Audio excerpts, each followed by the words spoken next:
bangketa, regulatory. Itong karsada, yun yung 20-20. Okay to. O, kunin nyo.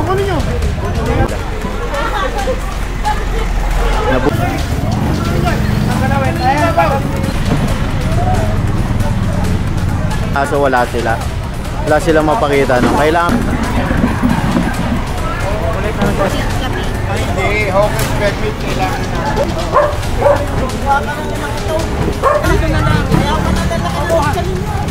Hindi ko pwede mga arte ng bigyan namin.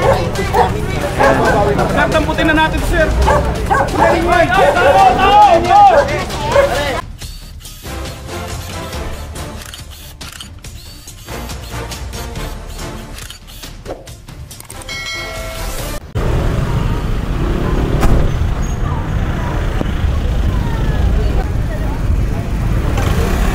Magandang gabi sa atin lahat. Narito tayo ngayon sa De Los Reyes. Kakandak tayo ng clearing operation. Okay to. O, kunin nyo. Alice, hanapin nyo ng mga permit. Kandak tayong clearing operation dito sa De Los Reyes. Kasama natin ang Manila Hawkers. Tanong mo na rin to yung permit. Sa inyo, hanapan nyo ng permit. Tanong mo na. Nakikiring na kami, sir. Nakikiring na kami. Oo.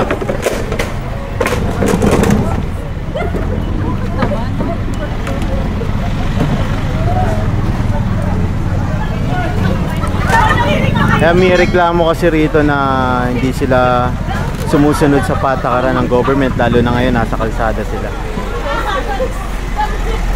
Nabutan natin actual. Ayan. Proceed tayo rito sa kabila. Dun.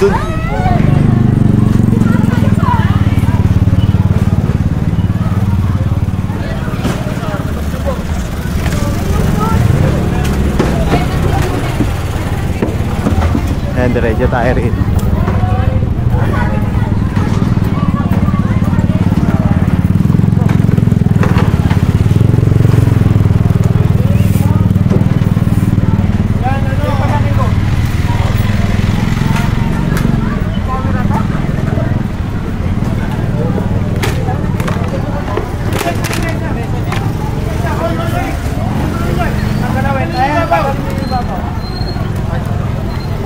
Confiscate lahat ng mga lamesa rito.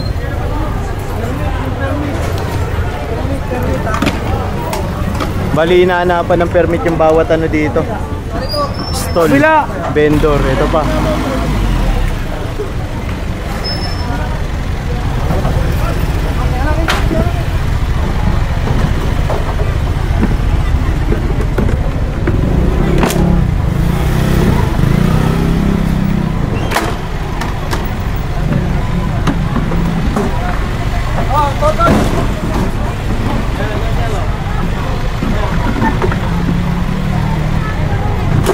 Yan, kung titignan nyo kasi inukupa nila yung kalsada sa kabangketa rito.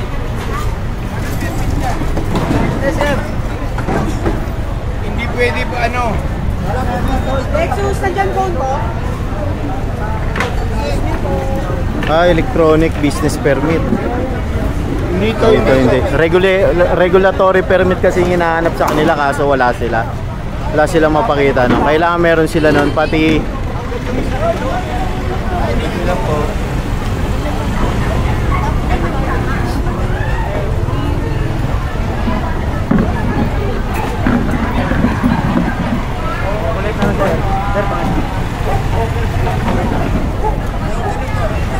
Kanino to? Baka tamaan. Charge yata. Kailangan kami ng 20-20 tuwing gabi. Hindi, hawkers permit kailangan natin. Oo. Yung regulatory permit. Kailangan pumunta po kayo sa hawkers. Silang permit.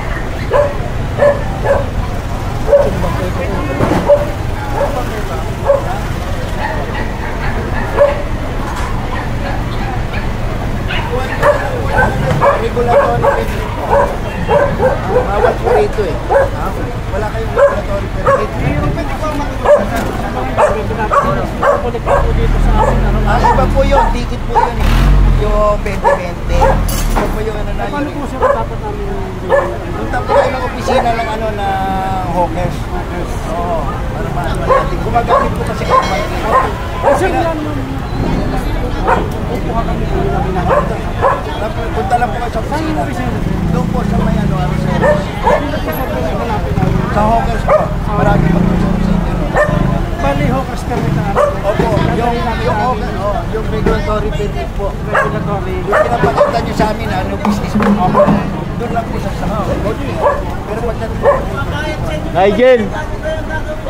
Nigel!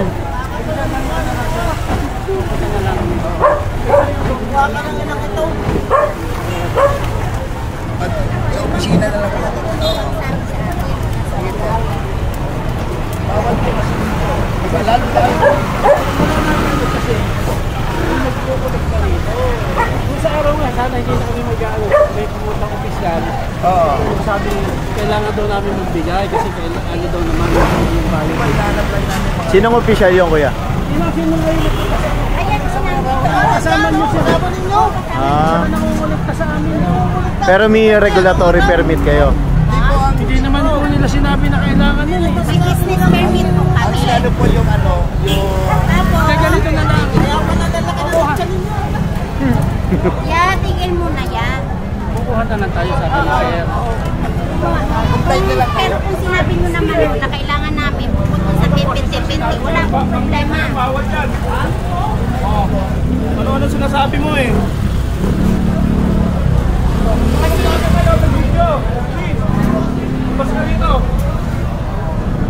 Wala namang problema. Tatay ko ba yun? Tatay Punta kayo sa May pasensya na. 70s green. Ayan. Sir, damputin na natin to sir. Bakit ito naman to eh? Hindi, pasensya na sir. Sige, tanggalin mo eh. Sir, dapat na. Wag. Pasensya na po. Tanggalin nyo na lang, tanggalin nyo. Sige, tanggalin nyo. Humingi kami ng pasensya sa tauhan namin. Pasensya Ano na nyo po. ba yun? Tanggalin nyo. O, tanggalin nyo lahat. Tanggal na muna ako. Wala. Ayan, nagmumura kasi si kuya. Wala nga kayong permit eh. Sino ba yun? Pa-inquest namin yan. Ako na humingi sa inyo ng pasensya. Sige na, pare. Kami na ho. Ano na yan? Kami Pagbigay na mo na yan, ha? Pagpasensya nyo na. Palapit na lang. Patigilan mo yung matanda. Dahil hindi po pwede yung mga arte niya ganyan sa amin. Pa-inquest namin yan. Pasensya na sir. Oo, sige na. Lahat naman ng ano eh, kami nasunod lang doon sa man. Oo. Sige, patanggalin nyo. Sige, tanggalin nyo na po. Tanggalin nyo na. Sige, tanggalin mo. Wag na sir. Tama na sir, tama na po. Tama na sir. Wag na po. Pasensya na. Wag na, atras. Bahala doon. Tao ko yun. Ako na magpapalo doon. Ako nang bahala. Sige na, tabi na. Ano na yan? Tabi na. Tanggalin na.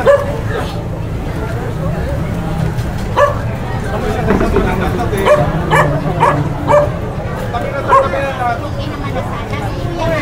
Dapat kami na lang ang mag-isa. Huwag na kayo na magsalita. Huwag na kayo magsalita. Kami ang may karapat na magsalita. Sige na, tama na.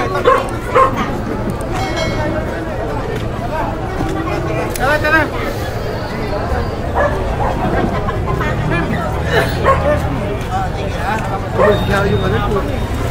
Hindi, nagmura kasi siya kanina.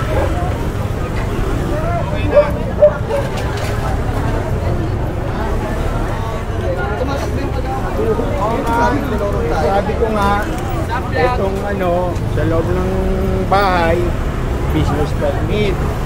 Itong bangketa, regulatory. Itong karsada, yun yung 2020. Ha?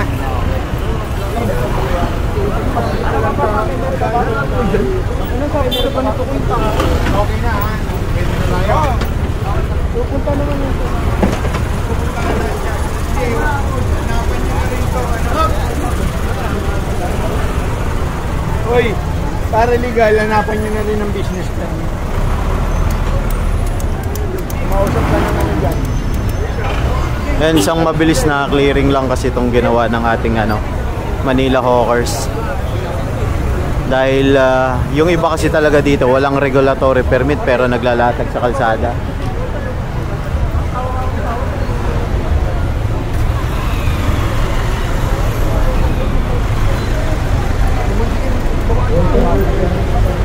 Yan, tignan natin.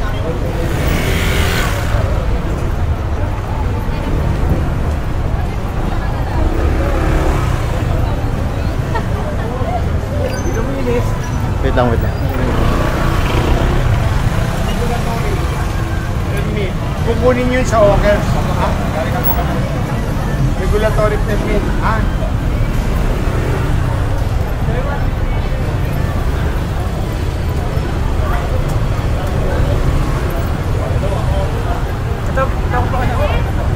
Tara na, pare. Okay na. Okay na? Patulong sa tapat po namin dito po, yung daanan lang po. Pero hindi naman dito. Ano po, pwede po kami pupwesto pa doon? Ang pagkita po Hindi po yun, doon po. kuha na lang po kayo ng regulatory permit. Okay. Regulatory permit, sir. I-attach doon sa permit na... Mabinigay sa amin. Pag-claim na rin mo na karang araw doon sa inyo. Salamat po.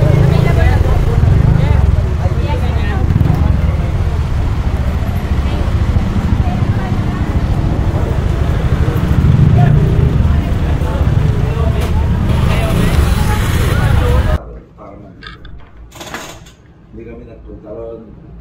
Kaya kami nagpunta ron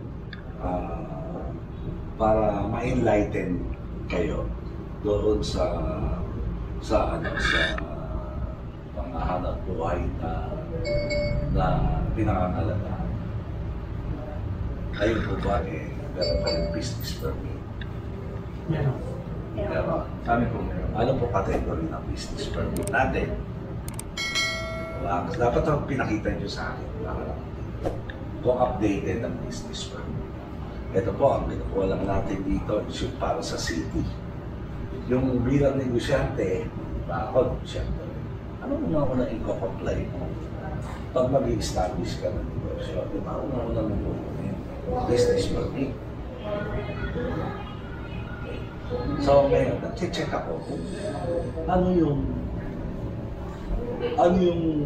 authority nyo, di ba? Para gamitin nyo ang bangketa at gamitin nyo ang kalsada. Alam naman natin na ang bangketa at kalsada is beyond the powers of man. Diba? Hindi mo natin pag-aaral yan. So ngayon, siyempre kailangan din natin ng negosyo sa syudad. Diba? Kailangan natin ma-study. Di ba ba katulad nangyari sa football? Diba? So, nakita ko naman yun na medyo may potential. Diba? May potential siya. So, meron mo ba kayong concession permit? Concession permit? Wala kayo. Concession permit, pag nasa loob po kayo ng establishment niyo, is business permit po yun. Ngayon, pag gumamit kayo ng bangketa at kalsada, kukuha kayo ng concession permit at regulatory permit. Yun po ang obligasyon nyo sa syudad. At the same time, may magtitiket po sa inyo doon 2020. Ngayon po, yan pong regulatory at business permit naka-attach po doon sa ordinansa na yun, ang ordinansa ng Syudad ng Maynila, na one by one lang. One by one. Ang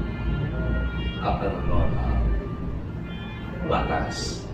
So ngayon, bilang director, i-assess po natin yan. I-assess po natin kung pwede nga kayo magtinda doon, kung hindi tayo nakakasagabal sa trapiko, diba? O sa mga taong naglalakad, o may mga negosyo, may mga pumapasok sa school, di ba? So pag-aaralan po natin yan. So sa inyo ho, meron mo ba kayong leader or asosasyon or nag-organize po ng ganong hanap buhay po sa inyo o kanya-kanya kayo? Wala po. Sa amin po sa Barangay 467 po, sa may gitna. Dito na po kami nag-establish ng asosasyon nito pong after po namin clearing. Okay po. Next, usap na po kami, bumuo po kami ng mga rules na kami po yung mismo na magpupulisan sa amin. Okay. So, kung ilan ang ano nyo doon? Ilan ang establishment doon? Sa atin nila. Estimate. Hindi ko Ito kayo. sa aming barangay, valid po sa hilera namin, kami lang po yung ang ihawan doon. Ang katabi na namin doon, milk tea sa doon. Okay. Pwede ako pumunta sa inyo. Lahat ng mga maninda at mga negosyo doon. Pwede po ako mismo pupunta sa inyo para mag-set po kayo ng araw, mag-set po kayo ng oras. Gusto ko yung during operation time. Ang operation po namin doon, nag-start po ng 4 p.m. Okay. hanggang 10 p.m. or hanggang 11. 468 po, meron pong ginawa yung barangay captain namin. Okay. Para sa mga... So dito walang siga-siga rito. Wala. Wala. Ang ano ko dito, walang siga-siga rito. Ito, syudad. Diba? Kami, nandirito para mag-gobyerno. Diba? Wala kaming kukunin sobra, wala kaming kukunin kukunin lang natin yung para sa syudad. Which is yun ang obligasyon nyo. Bilang naghahanap buhay. So mag-set kayo ng araw, mag-set kayo ng oras, lahat ng concern. Diba? Lahat ng concern. Tapos kung sino yung mga gagawin natin section to supervise yung para yung mga rulings natin, di ba? Yung mga natin, ito lang ang dapat, ito lang ang pag-usapan natin. Kami, instrumento lang kami, di ba? Kami lang yung mga na-i-implement ng dapat namin implement. So, ngayon, sinasabi nyo may business permit kayo, sana po i-present nyo sa amin. Di ba? Para at the same time, yung, alam mo, ikaw may business permit ka, Brad. Ito naman, ginugulangan ka, hindi wala naman siya. It's not fair, di ba? May karapatan ng syudad na ipasara ka. Dahil hindi ka nag-comply doon sa regulasyon at obligasyon mo bilang naghahanap buhay sa syudad. Okay ba? Ang pagkakapitihan yan. O para sa asawa mo yan. Hindi ka lang. Bira lang. Sir, bali dalawa po kami ng negosyado doon eh. Isang nakapwesto, tsaka isa pong nasa mga karit-kariton lang. Opo. Paano kaya yun? Kami po yung nasa kariton lang. Pero, kahit po doon sa dating pang administration, nag-ano na po talaga kung o-apply po kami sa mga permit po. Okay. So, okay. Doon natin pag-usapan sa ground yan. Di ba? Mahirap yung kwento eh. Gusto ko actual. Actual yung actual ang pag-uusap natin. Kayo mag-set. Kung saan at saka... Bali sir, isang lahat na tayo. Kung saan na tayo. Lahat na concern. Lahat ng concern. Gusto ko yun nga po ang nire-request namin kasi ilang araw na po kami hindi nakakapagtinda. Okay. Yung mga ibang tao po namin nag-uwian na po dahil lalo naman hindi po kami maipasweldo. Okay. Dahil hindi po talaga kami titinda sa kali eh. Okay. Sana po sa lalong madaling panahon po. Okay. Pwede. Sabi din po kasi nung nagkukolekta doon sa amin, may pupunta nga daw po kayo. Sabi daw po. Kaya po kami, naghihintay kami. Kami na, kinakall namin yung attention. Diba? Na may gobyerno na sa Maynila. Hindi ito hayahay na paano kung may huwag naman sana may aksidente o may malason o ma-food poison, diba? O may mga lasing na dumaan doon, harabasin kayo doon, diba? Safety muna natin, yung safety at saka yung paano natin i-regulate yung pag-aanap. So, gusto nyo, as soon as possible, okay ako dyan. Pero ako gusto ko gabi para makikita ko.